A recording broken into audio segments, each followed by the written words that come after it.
It's 11. It's going to start at 11:11. It's a good time to start. Setting up our meeting now.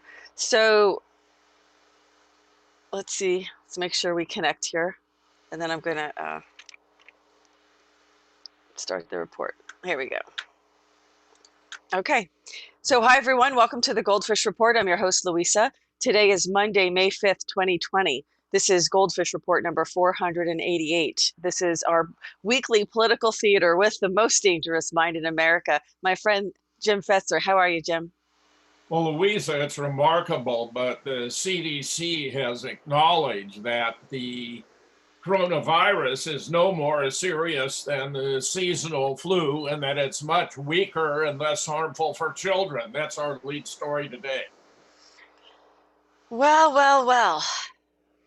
What do you think led up to that, Jim? Do you think they're in the crosshairs? Do you think they're being forced to kind of fess up, or why do you think they did that?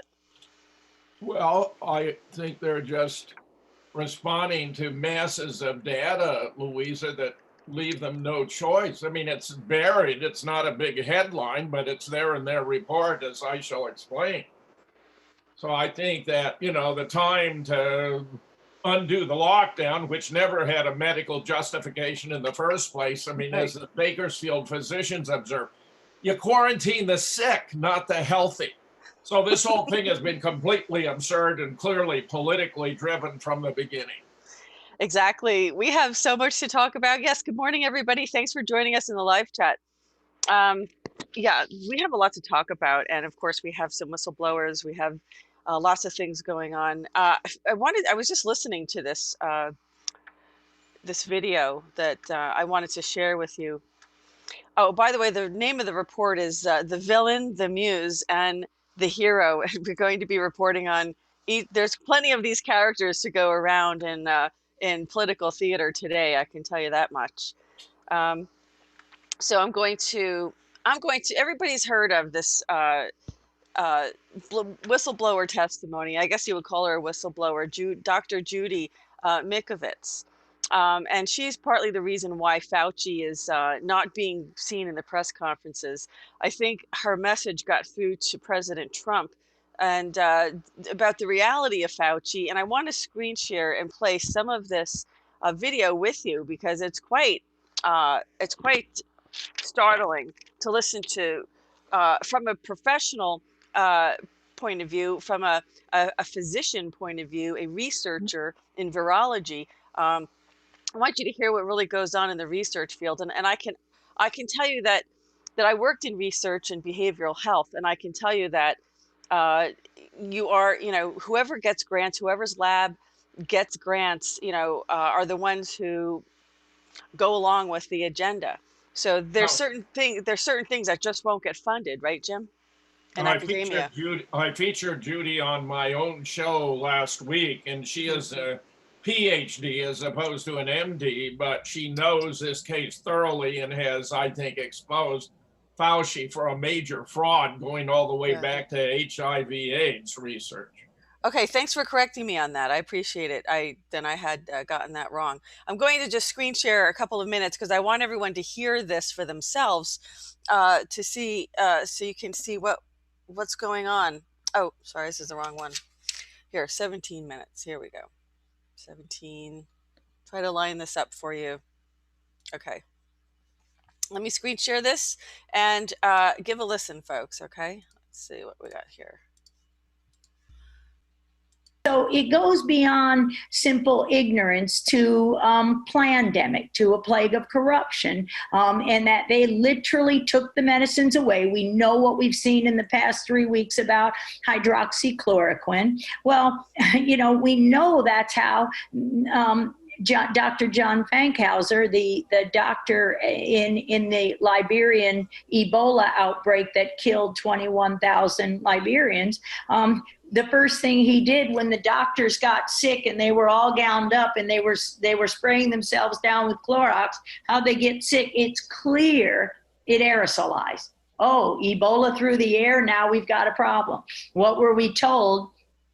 throughout, only blood and body fluid as millions died. And then this virus again came through Fort Detrick. So that's not relevant for talking about it. What is relevant, the first thing John did was pre-exposure prophylaxis. He took hydroxychloroquine, anti-malarial drugs. You don't let any other pathogen take down the immune system. You don't let gluten take down your glutathione. You don't let glyphosate or increase your inflammatory cytokines. You don't let glyphosate take down your glutathione levels. You support yourself.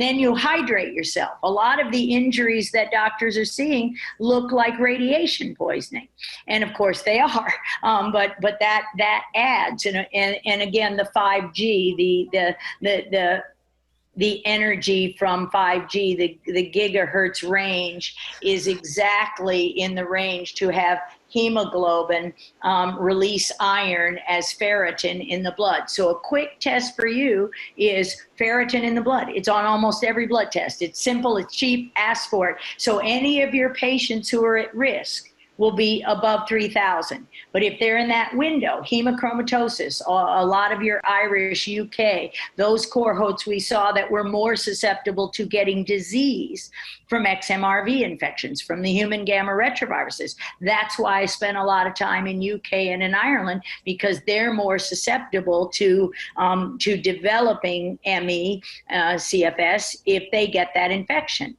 But 25 to 40 million Americans, or probably even more than that, up to 70 million Americans, 8%, 6% in the so-called multi-center Lipkin study, they said no data in the abstract. That was a lie.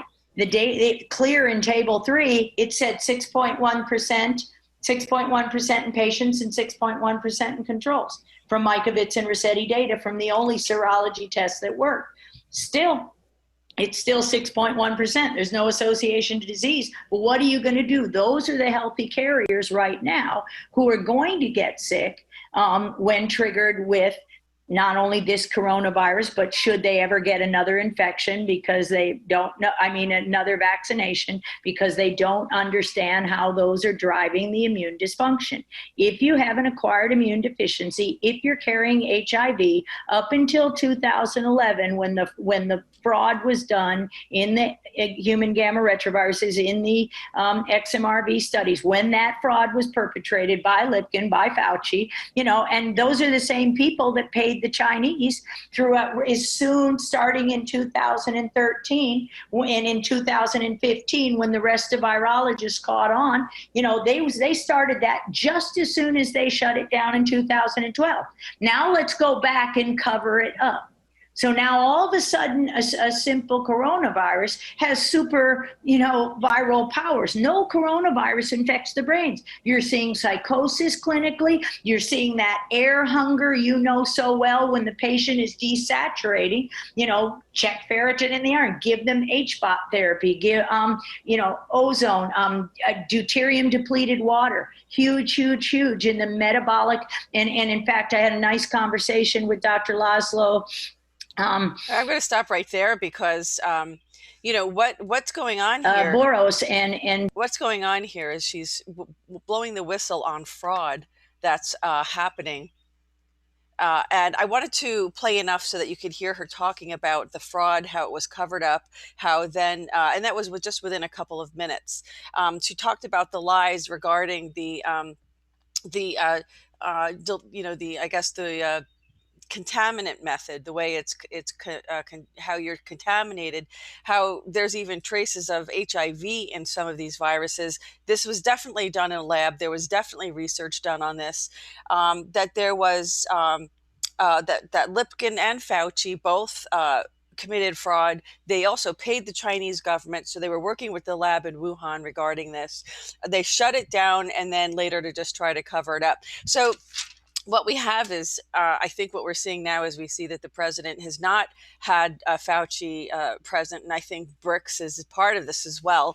But I think, folks, what we're starting to finally see is, like we've been talking about for a long time, the dark is being exposed. What was done in the dark is coming to light, and most people are murdered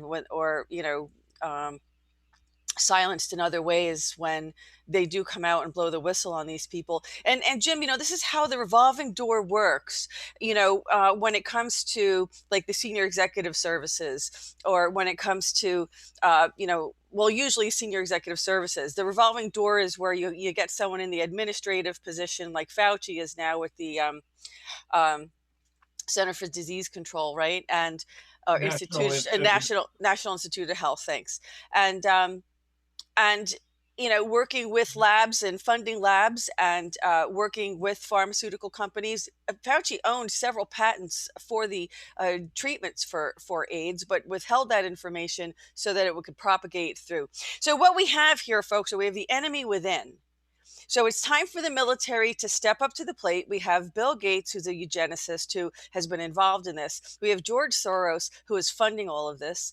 Of course, Gates is funding this probably as well with his own funding, but we know that Soros is behind a lot of this. So, folks, it's time to do what, for the military out there, it's time to do what you swore an oath to do, and that's protect this country from domestic enemies as well. So it's time to start arresting these people who are clearly enemies to the people and enemies. But of course, Louisa, that's not up to the military. That's up to the commander in chief. So if the military follow orders in the chain of command. So they aren't independent operators or agents. They have to follow the president's directives. Well, I obviously, Jim, and that's a problem. So then what do we do? So we just lay back and let them, Trump has to take action. I mean, I'm hearing rumors that there are going to be major events this very week, beginning this very day. I'm not going to report them until they occur, but that's the rumor. So we'll see, Louisa. This is playing out in a very serious way. If Trump prevails, if Trump is able to save the economy, save the nation, he'll be hailed as the greatest president in the history of the United States. If he flops, he'll go down as the greatest disgrace, and perhaps even the last president, because we're entering a new dark era, as you're implying. Right. I mean, what we have is so far the villain, who we're clearly labeling here as Dr. Fauci and his gang of globalists, with the Soros and Bill Gates team, who want depopulation, who make money off of sick people, who will make money off of these deaths of the COVID-19. We also have the hero, which I think this week is Dr. Mikovits, clearly, and we have to have a Muse. So I'm going to have to screen share this for everybody. Believe it or not, this is the Deputy Prime Minister of Belgium, ladies and gentlemen, who does not know doesn't have the slightest clue how to wear a face mask. That's pretty funny. Jim, you can't make this up. So we've got our Muse. I was going to feature the deep fake video on Biden, which was really, really funny, which we did last week. But I figured, this actually took first place. So, my friend, I'm going to pass this over to you because I know I'm going to have a lot of other comments to make on your report. Yes, Louisa, I expect you will. Well, here's a CDC equating coronavirus hospitalization with a seasonal flu, finally admitting it's much less dangerous for children. In February, nearly a month after Trump banned travel from China, the CDC terrorized Americans, claiming the Wuhan coronavirus had a mortality rate of 2.3. Then it would turn out now that, in fact, it's 2 weeks later, the WHO leader sparked a global panic, claiming the COVID had a 3.4 mortality rate compared to the annual estimated flu of 0.1. They were completely inaccurate, led to the greatest economic crash since the Great Depression. And here in week 17, the CDC's report, look at the last couple of lines, Louisa. For people 65 years and older, the current COVID-19 hospitalization rates are similar to those observed during comparable time points during recent high-severity flu seasons. For children 0 to 17, COVID-19 hospital rates are much lower than influenza hospitalization rates during recent influenza seasons. The number of deaths is vastly lower. It's been grossly exaggerated, as we well know. Here's a tell. Just compare January through April of 2018, the total U.S. deaths from all causes combined was 630,973. January through April of 2020, total U.S. deaths from all causes combined, including COVID-19, 610,693, 20,000 less deaths, fewer deaths. Now, even in the midst of the alleged pandemic, it's a fraud, Louisa. It's a complete fraud. Your thought? Well, the undercover work that Project Veritas is doing is exposing this. They've gone to funeral homes where they are exposing that they're inflating these numbers. They're just calling them COVID-19 deaths, even if they're not. But there are some really more concerning. Hold on a second. Yeah, there's a really, really bad situation breaking out in a prison that's in the US. And I'm going to screen share this. We really need to, the reason I'm going to talk about this is because compared to the general population, I mean, they're really treating, what, Jim? Well, I just think it might fit better later in the program. That's all, Louise. I mean, Okay, so I'll wait. I got a lot for you today. Let's move along. Okay, thanks.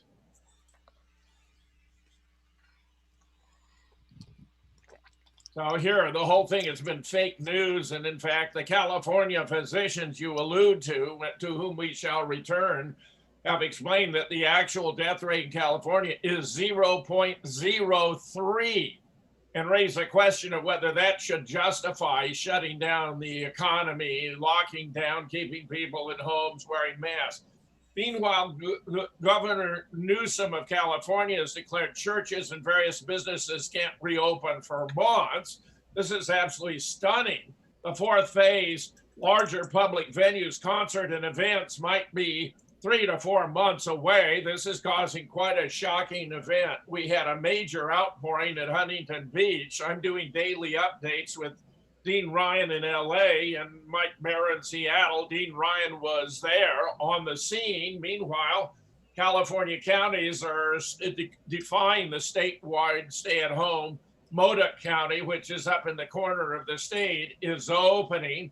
They have had minimal problem with COVID. We got 2 more California counties, Yuba and Sutter in Northern California, are going to follow in the steps of Modoc. The question becomes whether the governor is going to call out the National Guard or some other insane action. Meanwhile, Michigan protesters have stormed the Capitol in the fight over the coronavirus rules, men with rifles. Directly above me, writes one of the state senators, men with rifles yelling at us. Some of my colleagues who own bulletproof vests are wearing them. I think this is all stunning that the American people have had enough, seen enough. They're ready to get back to work and regain control of their lives, Louisa. Yeah, well, Jim, this is what I was just reporting on, that, with these numbers actually so low, how could it be that in this one prison in California, of course, it's what we're talking about here, has more than half of its inmates tested positive with COVID-19? So, that doesn't mean they're sick, Louisa. You would be tested for COVID-19. Yeah. I would be tested. It's common. It's commonplace. Yeah. It's I have reports from. Doesn't mean you have the disease. It's.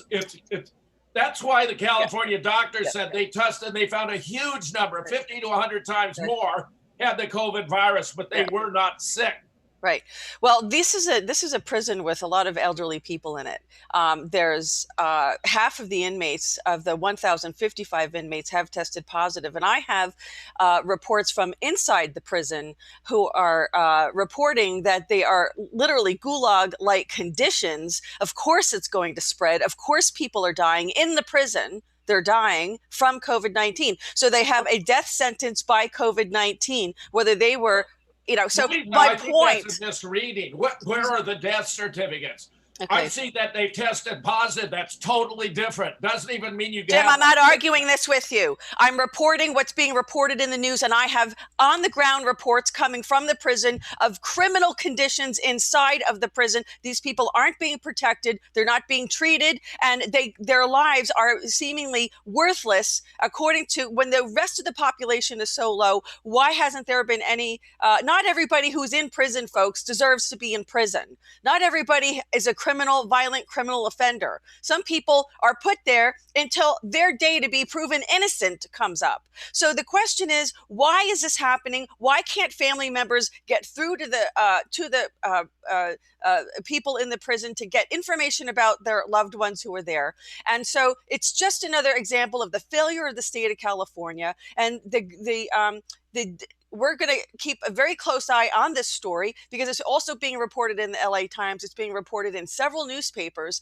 What's going on in this prison? It's a very high population, and there's a lot of elderly in this population. This is going to become a very explosive situation. And I wanted to bring attention to it so that people were aware of it, because, you're in prison, you lose your rights. If you're not sentenced to a life, and you should have the access to the medicine anyway, even if this does happen. And what were their protocols? Were they following federal guidelines? The problem is many of these prisons don't even follow federal guidelines because they're private. They're privately owned and operated. And I'm not saying that this one is, but many of them are.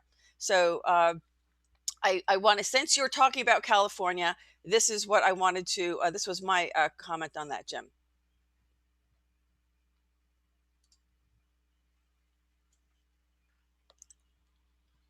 Here we have YouTube censoring the viral video of the California doctors to whom I was alluding, where these guys from Bakersfield have done a huge amount of research. They're finding there's only a 0.03 chance of dying from COVID in the state of California, and asking, does that necessitate sheltering in place? Does that necessitate shutting down medical systems? Does that necessitate people being out of work?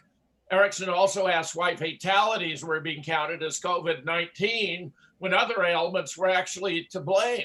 When someone dies in this country right now, they're not talking about the high blood pressure, the diabetes, the stroke. They're saying, did they die from COVID? We've been to hundreds of autopsies. You don't talk about one thing. You talk about comorbidities, meaning factors that contributed to the death.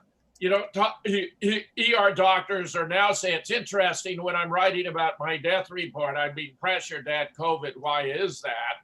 And he points out it's because they're wanting to increase the pressure on doctors for political reason.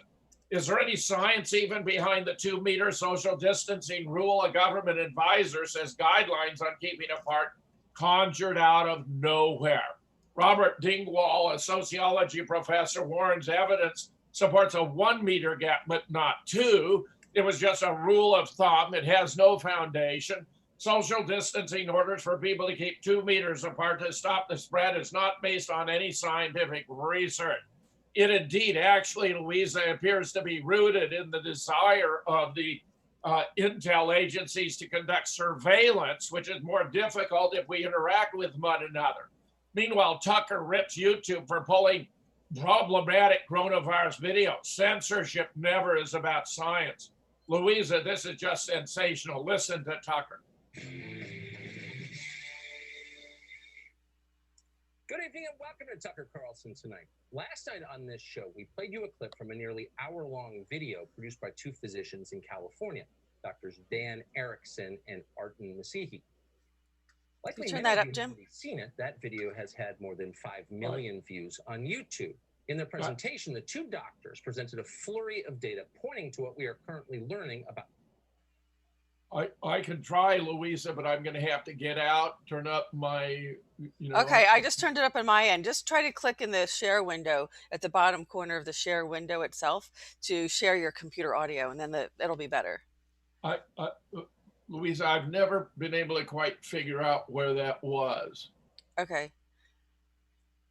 But I'll get us back there. Okay. I turned it up on my end, so I think it'll be okay. Okay, good. Let me ask the viewers. Good. Let me ask the viewers if they can. I'm glad. Well, this Tucker thing is so important. Yeah. I would like everyone to be able to hear it. Okay. Good evening and welcome to Tucker Carlson Tonight. Last night on this show, we played you a clip from a nearly hour-long video produced by two physicians in California, Doctors Dan Erickson and Artin Masihi. Likely many of you had already seen it. That video has had more than 5 million views on YouTube. In their presentation, the two doctors presented a flurry of data pointing to what we are currently learning about this virus and how it spreads. They recited pages of government statistics and then interpreted them in light of their own long clinical experience as doctors. At one point, they noted that the newly adjusted death rate in their state of California, which is much lower than anyone expected it to be, and they asked if government officials there should change their policies based on this new science. Watch. We've seen 1,227 deaths in the state of California with a possible incidence or prevalence of 4.7 million. That means you have a 0.03 chance of dying from COVID-19 in the state of California. 0.03 chance of dying from COVID in the state of California. Does that necessitate sheltering in place? Does that necessitate shutting down medical systems? Does that necessitate people being out of work? So whatever your view of the mass quarantines, and maybe you're enthusiastically for them, the questions you just heard are valid questions. In fact, they're critical questions. We should all be asking those questions, including and especially our policymakers. But as Dr. Erickson pointed out later in the video, dissent of any kind is no longer tolerated in this country. Fact-based honesty, which is the soul of science, is under attack, even in hospitals. Dr. Erickson described physicians being pressured to classify illnesses and deaths as related to coronavirus, whether they believe that to be true or not. We aren't pressured to test for flu, but ER doctors now, my friends that I talk to say, you know, it's interesting, when I'm writing up my death report, I'm being pressured to add COVID. Why is that? Why are we being pressured to add COVID to maybe increase the numbers and make it look a little bit worse than it is? I think so. So what you just heard, what Dr. Erickson described, is called lying. And lying has no place in science ever. It's scary to think it takes place on a large scale in hospitals. He says it does. Viewers of Erickson's video were shocked and transfixed by this. They forwarded the video to friends who forwarded on to their friends. And suddenly, millions of people who have spent the last 6 weeks on a diet of Tiger King and internet memes were watching sober-minded medical researchers reading from charts of statistics. It's hard to recall a science video taking off like this one did. Not everyone was impressed by it. Some criticized the doctor's policy conclusions. And of course, that's fair. Decent people have different opinions. We're not entirely certain what the perfect response to this pandemic is. Nobody is certain. There's no objective answer at the moment. At best, we can plod along with open minds and good faith. More informed debate is exactly what we need to make wise decisions going forward. Unfortunately for all of us, informed debate is exactly what the authorities don't want. They want unquestioned obedience, so they're cracking down on free expression. Last night, the doctor's video, the one you just saw, was pulled off of YouTube, the largest video hosting site in the world. It wasn't an accident. YouTube admitted doing it. The company cited a violation of, quote, community guidelines, and they did not apologize. Looking back, when all of this is finally over, and it will be, it's likely that we'll see this moment, what YouTube just did, as a turning point in the way we live in this country, a sharp break with 250 years of law and custom. The two doctors' video was produced by a local television channel in California. It was, in effect, a mainstream news story. The video was not pornographic. It didn't violate copyright or incite violence or commit libel. It didn't break any law. The only justification for taking it down was that the two physicians on screen had reached different conclusions from the people currently in charge. It was a form of dissent from orthodoxy. YouTube and its parent company, Google, have now officially banned dissent. The CEO of YouTube admitted that openly. But then we also talk about removing information that is problematic. You know, of course, anything that is medically unsubstantiated. So people saying like, take vitamin C, take turmeric, like those all will cure you. Those are the examples of things that would be a violation of our policy. Anything that would go against World Health Organization recommendations would be a violation of our policy. And so remove is another really important part of our policy. So you're not just putting the truth next to the lie, you're taking the lie down. That's a pretty aggressive approach. We're removing, quote, anything that would go against World Health Organization recommendations. It'll now be taken off the internet. Consider that for a minute. As a matter just of science, it's ludicrous. Like everyone else involved in global pandemic policy, the WHO has often been wrong in its recommendations. A lot of people have. In mid-January, WHO told us that coronavirus could not spread from person to person. In March, they told us that face masks didn't work. Those were lies, and they were welcome on Google's platforms. Doctors who are actually treating patients with the virus, meanwhile, have just been banned. So no, this is not about science. Censorship never is about science. It's about power. Big technology companies are using this tragedy to increase their power over the American population. They're working in concert with politicians in order to do it. Just today, Facebook removed an events page for a political protest in Michigan. Governor Gretchen Whitmer, who runs that state, was no doubt pleased to see it. Grossly mismanaging an entire state is a lot easier when citizens are not allowed to complain about it, and now they're not. Last week. Let me just add, Louisa, that this case is so fascinating because it not only reflects censorship exercised by the social media giants, YouTube in particular, and not allowing us to watch what we want to watch or read what we want to read in the case of Amazon, but it's promoting false views as though they knew the difference between the true and the false. They don't have the expertise or the knowledge. And as Tucker observed, it's open debate that enables us to sort this out. I believe when this is all said and done, that the entire country is going to have turned into conspiracy theorists because they're going to have seen a conspiracy play out right before their very eyes, promoted and propagated by the fake news media. I think this will be a turning point in American history. Mute. Sorry, I was sneezing. Yeah, that's what the whole plan is for. I mean, it is, you know, it is part of the plan that they are exposing themselves. So, but you know what, Jim, if you and I report on it, who's going to listen to it, right? When people see it for themselves and they discover things and they come to their own conclusion, then they're more likely to, you know, realize what it is that they're looking at. So it has to play out this way. And unfortunately, but I have to tell you, Jim, I mean, look at the protests that are going on everywhere. People are getting it. Now, that's not to say that COVID-19 is not a real virus. You know that it is real. And my point about the prison system was that they were being treated so inhumanely because I have reports from within that prison that some very, very horrible conditions exist in there. And I think they're trying very desperately to infect as many people as possible. So that's really another side note. It's not along the same, you know, point that you were making, but not to reignite our debate, Louisa. Yeah. But testing and finding people have COVID-19 does not mean they are sick. Yeah. It does not mean they're infected. I understand what you're saying. The diseases, and they're not dying from it, and the statistics are being inflated.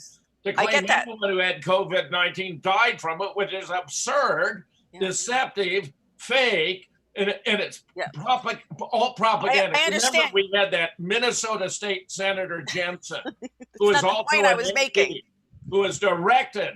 He was being pressured to say COVID-19 for a patient who had deceased, had never even been tested.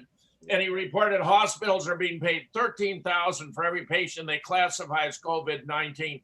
And $39,000 for every patient they put on a respirator, one of these ventilators, which are actually very bad. They've got like a 40% mortality rate for persons put on ventilators. Yeah, it's all political, Louisa. They're playing games with numbers and inflating them grossly. It's true, but I did state that I have sources within the prison that's telling me of very, very grim conditions within the prison, and with an elderly population, this is very serious. So this may be an outlier to the usual reporting that we're getting. So we'll keep an eye on it and find out. Good. Well, Tucker's doing such a great job. Meanwhile, we're beginning to see articles like this from Dan Erickson. Coronavirus hype, biggest political host in history. Exactly right. Exactly right. This is from the Washington Times. The new coronavirus is real. The response to the coronavirus is hype. And this time the hype will be revealed as politically hoaxed. In fact, COVID-19 will go down as one of the world's biggest, most shamefully overblown, overhyped, overly and irrationally inflated, and downright deceptively flawed responses to a health matter in American history. One that was carried largely on the lips of medical professionals who have no business running a national economy or a government. The facts are this: COVID-19 is a real disease that sickens some, proves fatal to others, does nothing to the vast majority. That's it, just as the CDC has now conceded. And Louisa, I have observed that historically, I have always believed the moon landing hoax was the greatest fraud ever perpetrated on the world. But this COVID-19 far exceeds it by many orders of magnitude. And as you were implying, because it's affecting each of us personally, to discover we were played, that we lost our wealth, we lost our income. Remember, most Americans live from check to check. 75% of the small companies in the United States with 20 or fewer employees can't survive a month without revenue. Well, we've reached that breaking point, and that represents 90% of American companies. In the words of Dan Erickson and Arden Massa, those are the doctors and coders that were being interviewed. Let's get the country reopened, and now. Meanwhile, 3 southern states have eased their restrictions. Georgia has set the pace. It's being accompanied by 2 other states, Tennessee and South Carolina are moving forward too. There's going to be a lot going on this week, Louise. I think this week is going to be the turning point for the coronavirus so-called pandemic. Jim, I agree with you. I mean, I think we've all been played. I think that this had to play out, as painful as it is. It's humanity had to have a shaking. I mean, they needed to see this for themselves, Jim.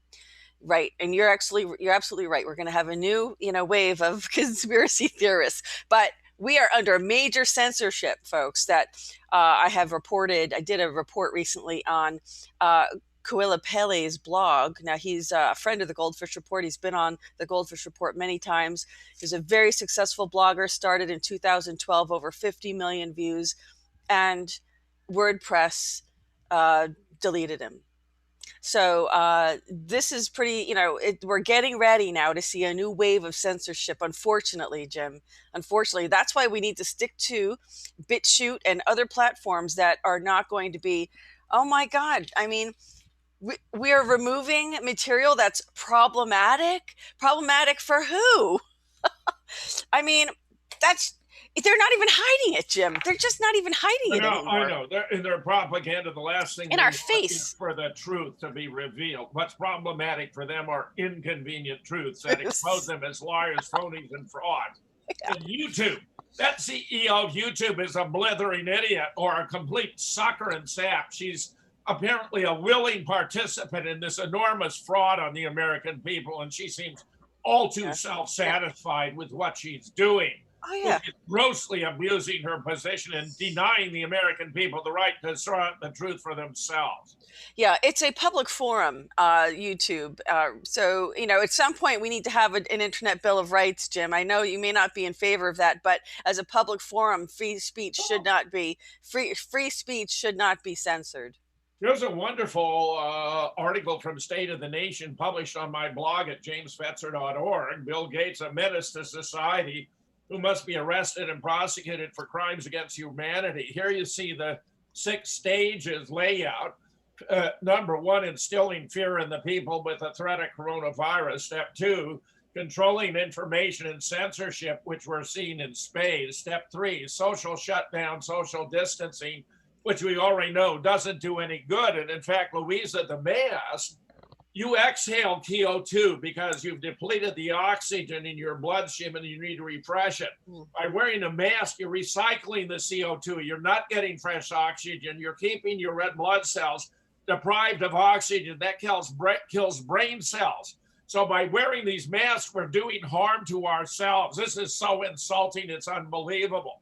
Stage 4, blame President Trump, who's been doing everything he can to cope with it. Page 5, martial law and checkpoints. Is that coming to California? Then the mandatory vaccine rollout. Notice how they number it 666. Meanwhile, the super vaccination agenda is being foisted on the US. Bill Gates is not only a glorified bagman, he's also world premier frontman for the exceedingly dangerous and deadly super vaccination agenda. His entire life was set up so he'd eventually transition from his computer virus scam to his human virus scandal. One of the primary goals of the Bill and Melinda Gates Foundation is to impose highly toxic childhood vaccination schedules on school children throughout the whole world.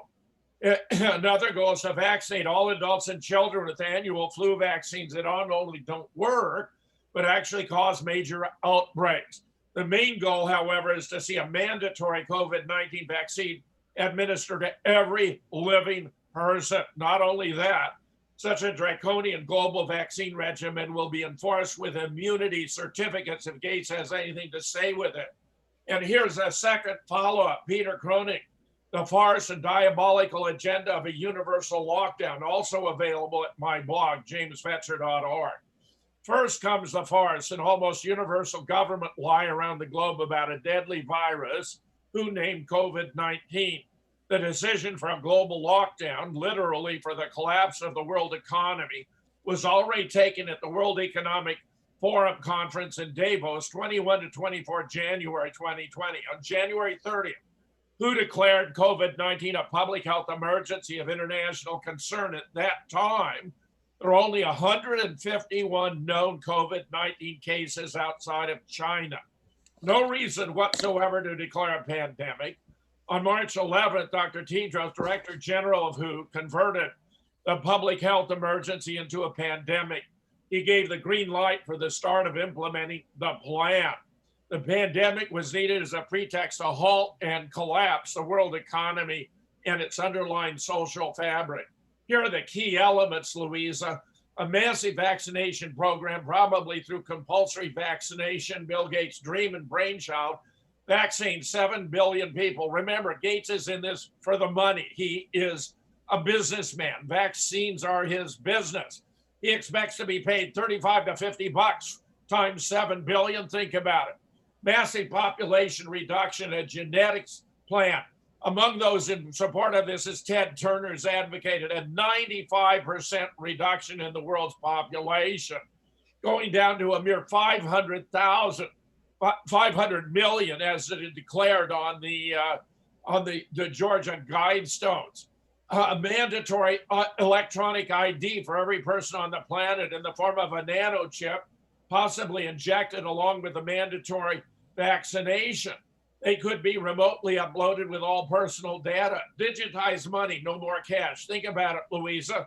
Yep. They'll know every transaction you make, whether it's a candy bar, a shotgun, going to a movie, and they can cut you off anytime they want. This is going to be a social merit program, all a communist China, a monster totalitarian regime they want to impose on the entire world.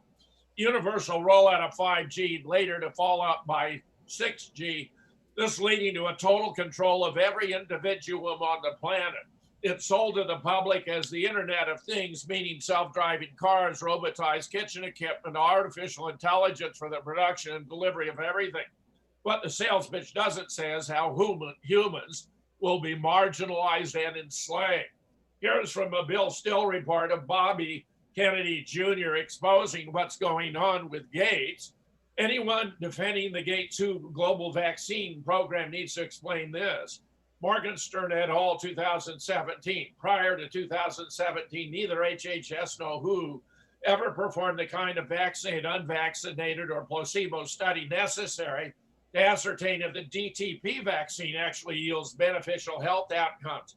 It was discontinued in the US and Western nations in the 1990s, following thousands of reports of death and brain damage. But Bill Gates and his surrogates, COVID and WHO, made DTP a priority for African babies.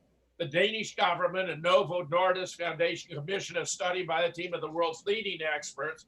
The two most prominent names, Drs. Morgenstern and Abbey, are both local vaccine supporters. They were shocked when they examined years of data from a so-called natural experiment in Guinea-Bissau, where 50% of children die before the age of 5. In that West African nation, half the children were vaccinated with the DTP at 3 months and the other at 6. Dr. Mortensen and his team found that girls vaccinated with the DTP vaccine died at 10 times the rate of unvaccinated kids. While the vaccinated children were protected from diphtheria, tetanus, and pertussis, they were far more susceptible to other deadly diseases than unvaccinated peers. The vaccine apparently compromised their immune systems thanks to Gates.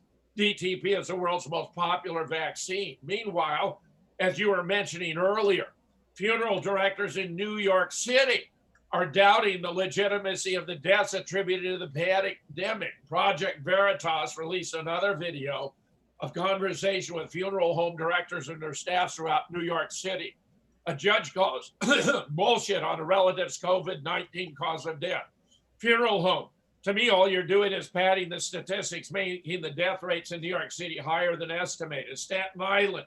Funeral director questions Mayor de Blasio's role in ad. I think it's political.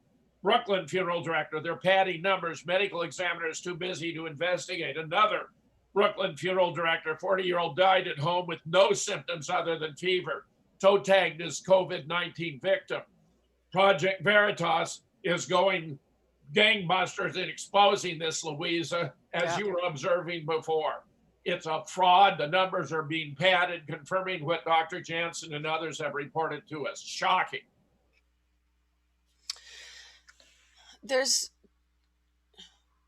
Let me say something. Oh, okay. There's something really disturbing that I wanted to share. I mean, obviously they're doing this to push an agenda, as Jim has pointed out. And now the DC Patriot here is reporting that Montana County demands people wear government-issued armbands to do business. And you can see that in this photo right here. Folks, I mean, when is it going to hit you? You know, when's it going to hit us? When they ask us for our gold fillings and ask us to board a boxcar, a freight car? Come on. It's right in our faces. You got it right, Louisa, right in our faces, 100%. You're spot on. It's stunning. We never thought it could happen here. Well, it's happening here, and it's happening now. Meanwhile, Russian state television pushes what they call a conspiracy theory that Bill Gates is behind the coronavirus pandemic. But it's not merely a theory, it's a fact. Bill Gates is behind it. Meanwhile, Dr. Buttar, among others, has done a brilliant job accusing Fauci, Gates, and the media using COVID-19 to drive a hidden political agenda, which we've been exposing here. There was a risk that we were going to have our supply of meat cut off, where American farmers were ordered to depopulate livestock and destroy crops. Trump used emergency powers to keep meat packing plants open. I was so relieved when he did this, Louisa. Yeah. Not only do we have reports of Midwestern meat packers shutting down because their workers were tested and found to have COVID ID. The COVID ID, which I reiterate again, does not mean they're sick. Virtually everyone has this ID, and they were shutting down improperly out of ignorance. We had chicken farmers, chicken ranchers in Maryland and in Delaware about to slaughter 2 million chickens. Well, thank God. Meanwhile, UK doctors claim Trump's controversial hydroxychloroquine does help 91% of coronavirus patients. We shouldn't wait for controlled trials. Absolutely right. The Association of American Physicians and Surgeons wrote a letter to Arizona Governor Ducey urging wider use of hydroxychloroquine. They claim data on 2,333 coronavirus patients, and drug helped 91%. Their data is mostly taken from observation of various doctors, many of whom, including Dr. Oz, reported treating only 1 or 2. Dr. Anthony Fauci has advised caution in using hydroxychloroquine until clinical trials provide more data. FDA issued a warning against using hydroxychloroquine outside hospitals, causing some to have heart arrhythmia. That appears to be a completely fabricated. The next, a VA study finding more patients died than they'll given. It wasn't a scientific, it was a couple of ophthalmologists who were stooges for the deep state. Here, a French doctor decrying the order limiting use of hydroxychloroquine. Louisa, it works. We have a French physician who had 80 patients who were serious enough to be hospitalized. He gave them hydroxychloroquine. 79 of them survived. Another US with 350, they all survived. A New York physician with 500, all of them survived. This is outrageous. Right. You see, what they didn't anticipate was that there would be a cheap, readily available antidote. They overlooked that. So they're having to try to counter its effect because the vaccinations are the real instrument of death and control. God forbid you get one of these vaccinations. I tell you, that's the last thing you want to do. Exactly. I see a message in the live chat, and I just want to screen share this again to clarify where this is. This is in the state of Montana, so it's a Montana county, not Montana County, but they should have said a Montana County because it confused people. It's Valley County. Valley County in Montana, just to clarify for folks. How about a yellow star, Louisa? A red armband? Give me a break. This is outrageous. It's here. American, undemocratic, authoritarian, totalitarian, outrageous. Meanwhile, the great fear, of course, has been the destruction to the economy. So GDP has sunk 4.8 in the first quarter, biggest drop since 2008, and worse to come. Look at the drop. Yes, much worse to come. The second quarter is going to be devastating. The collapse of the U.S. economy caused by the coronavirus pandemic triggered the biggest drop in gross domestic product in the first quarter since 2008, in a prelude to even more massive decline in the spring. The big picture, the economy has already plunged into a deep recession, likely to be weak for quite some time. How quickly the U.S. turns around and begins to grow again will depend on how well the states and federal government limit the spread, allow individuals. Actually, you see, it's like the flu. You don't shut down a country because of the flu, because of a contagious disease. Right. Meanwhile, it's rather fascinating to find some of the players here are being exposed. The Obama Justice Department, it turns out, killed and covered up an FBI probe of a Harvard professor named Lieber, who was a top chemist indicted as a Chinese agent. This is all very, very embarrassing. And ICE and FBI agents, it turns out, took bribes to provide protection and cook the books on immigration cases. It makes you wonder if we have any authorities in the federal government at all that aren't on the take or bribed. Louisa, since I see you not, I shall continue. Meanwhile, there are 9 simulation drills and laws that planned and prepared for the coronavirus. This was all done in stages over a long period of time. Dark winter, June 2001. The New World Order ruling class and the US government have been carrying out drills and simulations for a long time. In June 2001, they conducted Dark Winter, simulating a biowar anthrax attack. By strange coincidence, such an anthrax attack actually happened after 9/11. Yes, strange, very strange. Meanwhile, we have the Model State Emergency Health Powers Act, drafted in 2001 as a public health act by the Center for Disease Control, with the intention to gain the 50 states to enact similar legislation, including sweeping and draconian legislation for forced vaccination as a response to epidemics, pandemics, and bioterrorism. Last thing you want. Then there's the BioShield Act, 2004, passed by the Congress, calling for $5.6 billion to purchase vaccines that would be used in the event of a bioterrorist attack. I can't tell you how absurd that is, because there's so many different ways we could be hit with your warfare or biological warfare. There would be no point in purchasing vaccines in advance. You wouldn't know what you're dealing with. Yeah. And there's the Public Readiness and Emergency Preparedness Act of 2005. Where would Big Pharma be without their favorite politicians constantly passing laws to legally protect them from liability arising from their toxic products? It's shocking.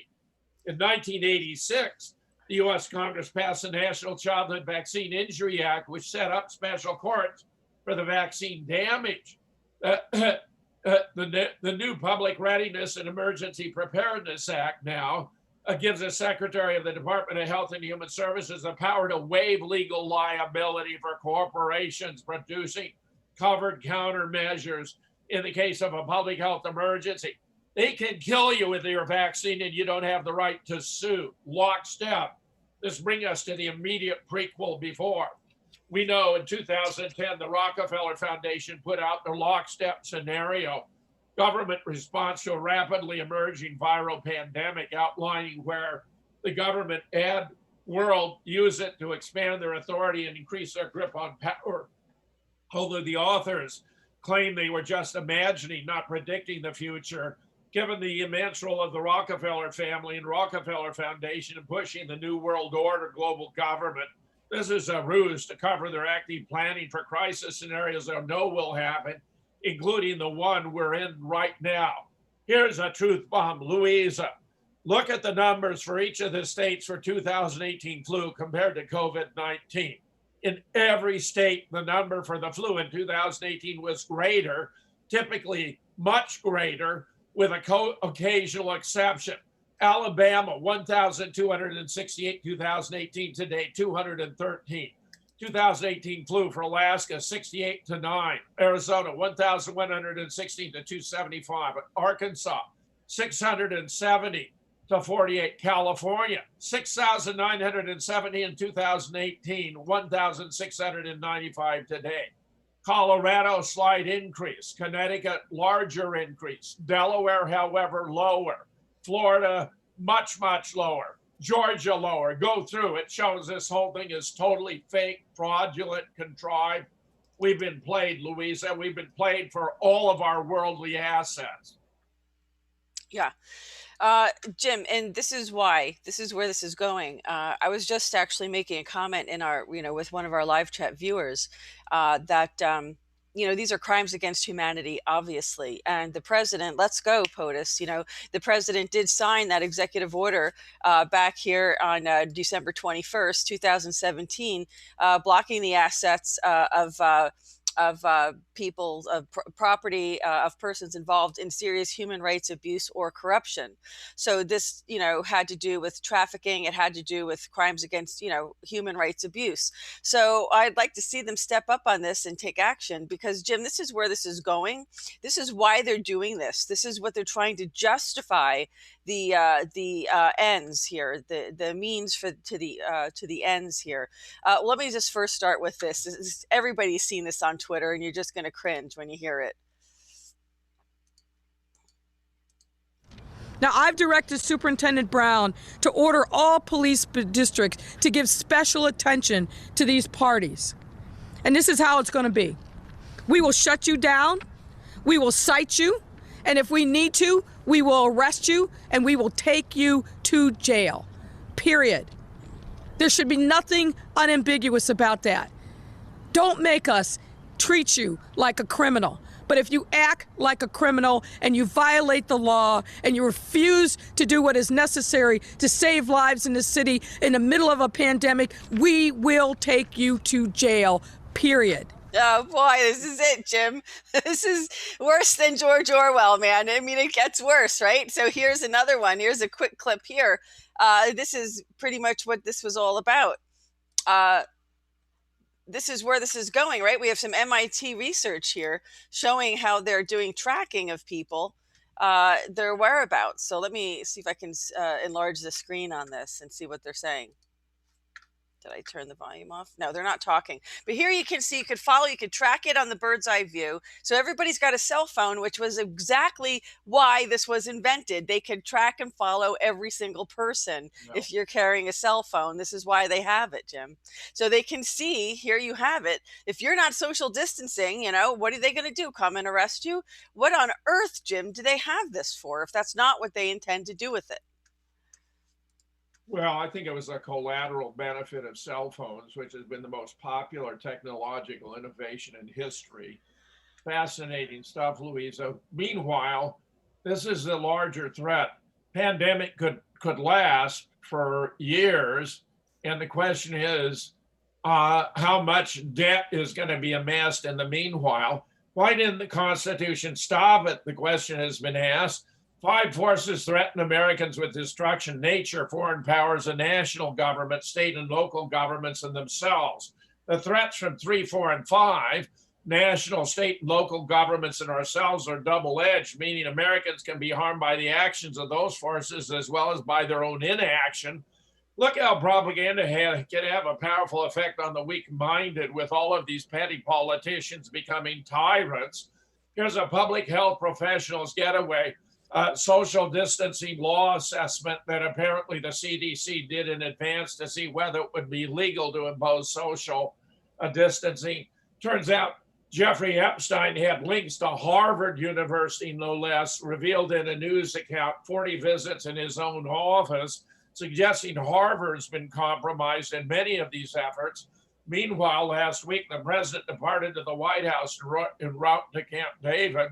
We're hoping that what he did there, he's now returned, is going to be beneficial to the country. Louisa, your thoughts? Well, I've seen a report that says there's a.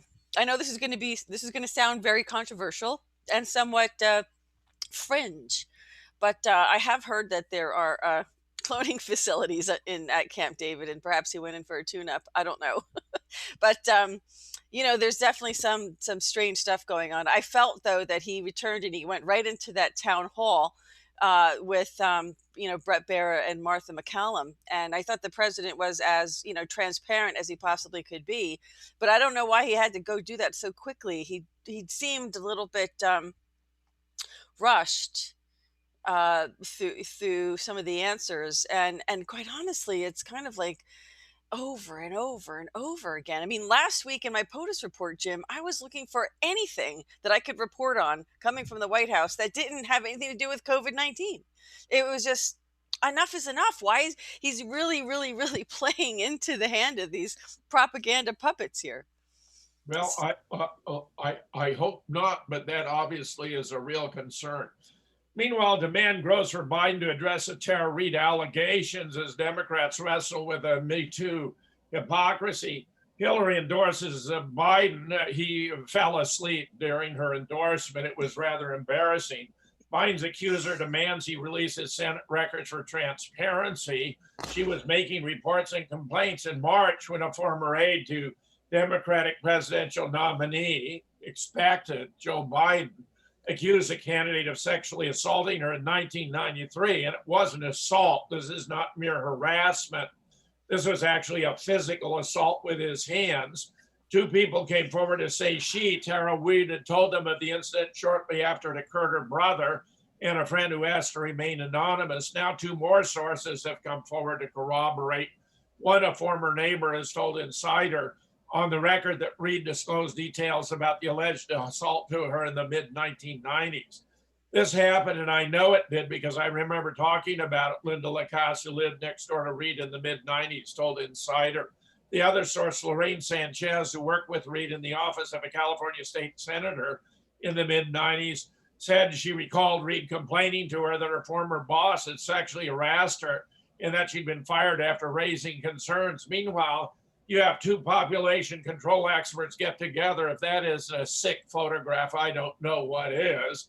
And here it is, the sad reality. This comes from a Twitter. The Dem-controlled media want to scare people into an economic depression so they can blame it on Trump. That's their only shot to push Sleepy Joe over the top. Dems plus media equal un-American people who hate their own country. Meanwhile, Mark N.W. Flatten the Curve Now has planned endpoint. The plan that has emerged from Democrat malfeasance, neutralize the Trump economy, socialism as the fix for the pandemic, deflect focus on Biden's inability to campaign, push vote by mail, find a candidate, win 2020.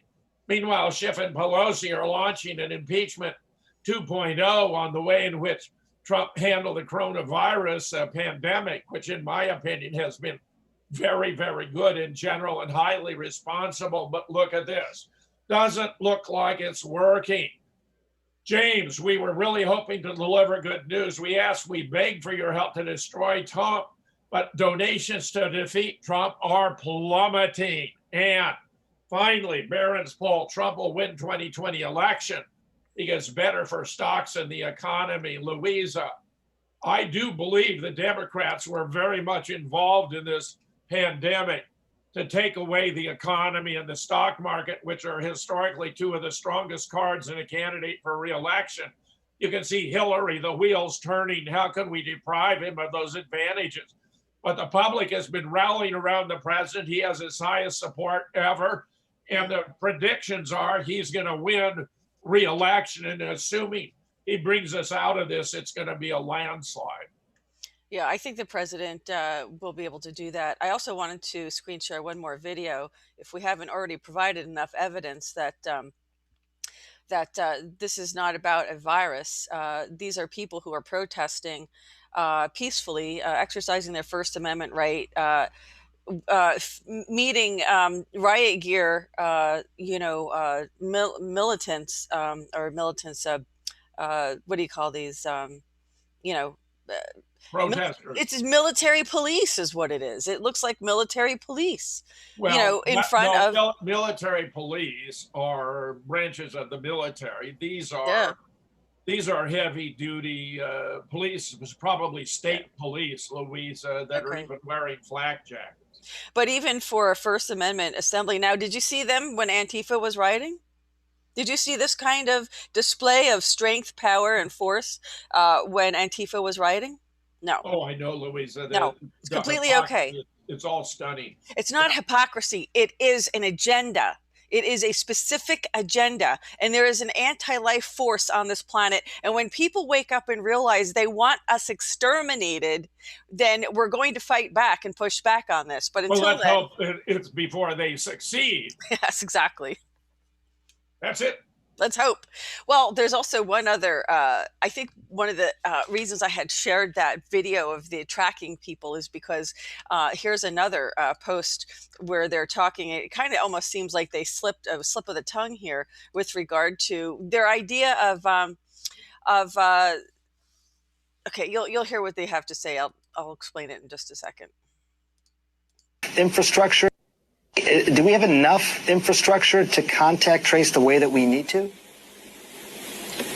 I think that's why the criteria that you can see the gates that are that the federal government has recommended are. Do we have the gates? I'm going to replay this. Listen to it again, folks. The contact trace. They want to contact trace people with this to find out who they were in contact with, where they were going, and that technology that I was sharing from MIT is the way to confirm that. So listen again. Enough infrastructure. Do we have enough infrastructure to contact trace the way that we need to? I think that's why the criteria that you can see the gates that are that the federal government has recommended are.